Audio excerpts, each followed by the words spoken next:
ఏపీలో సార్వత్రిక ఎన్నికల అనంతరం జరిగిన హింసాత్మక ఘటనలతో పోలీసు యంత్రాంగం అప్రమత్తమైంది. కౌంటింగ్ నేపథ్యంలో మరిన్ని ఘటనలకు అవకాశం ఉందంటూ ఇప్పటికే ఇంటెలిజెన్స్ సమాచారంతో పోలీసులు అలర్ట్ అయ్యారు. ఉమ్మడి విశాఖ జిల్లా ఏజెన్సీ ప్రాంతాల్లో మావోయిస్టుల ప్రాబల్యం ఉండటంతో పోలీసులు తగిన చర్యలు చేపట్టారు.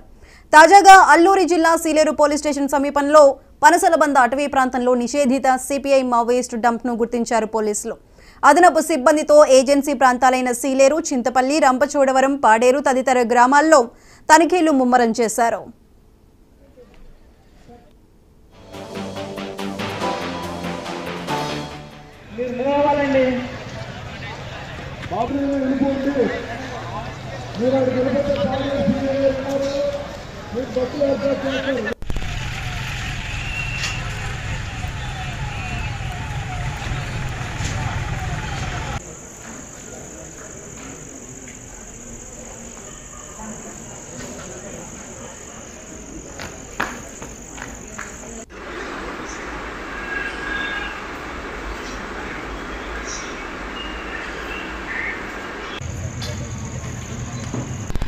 కౌంటింగ్ నేపథ్యంలో ఎలాంటి ఘటనలు చోటు చేసుకోకుండా ఉండేందుకు ఏజెన్సీ ప్రాంతాల్లో గాలింపు మరింత విస్తృతం చేస్తామన్నారు.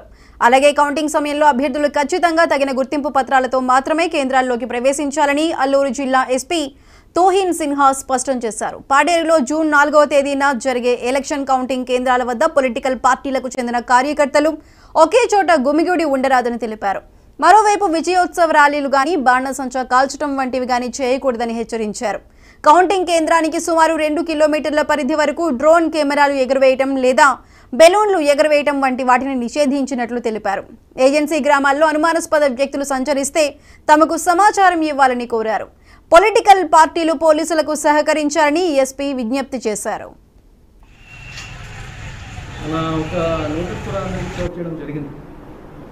So 2-3 points నేను రిపీట్ చేస్తాను. Number 1, no sort of violence, ఎటువంటి వైలెన్స్ చేయకూడదు.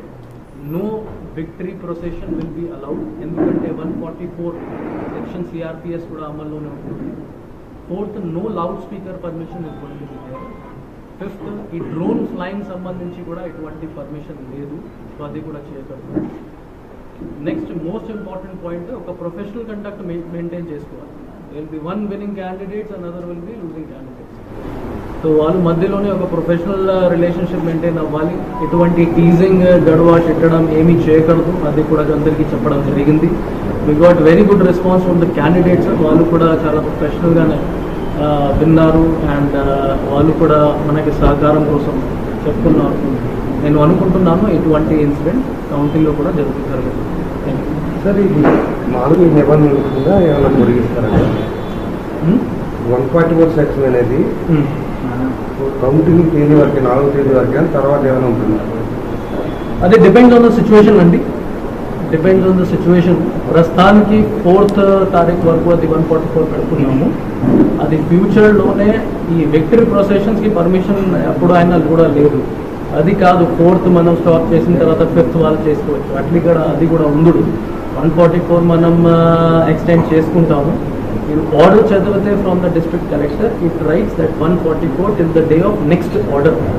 నెక్స్ట్ ఆర్డర్ వచ్చినప్పుడు 144 అమల్లోనే ఉంటుంది. డిపెండింగ్ ఆన్ ద సిచ్యువేషన్ మనం అది రెక్టిఫై చేస్తాం.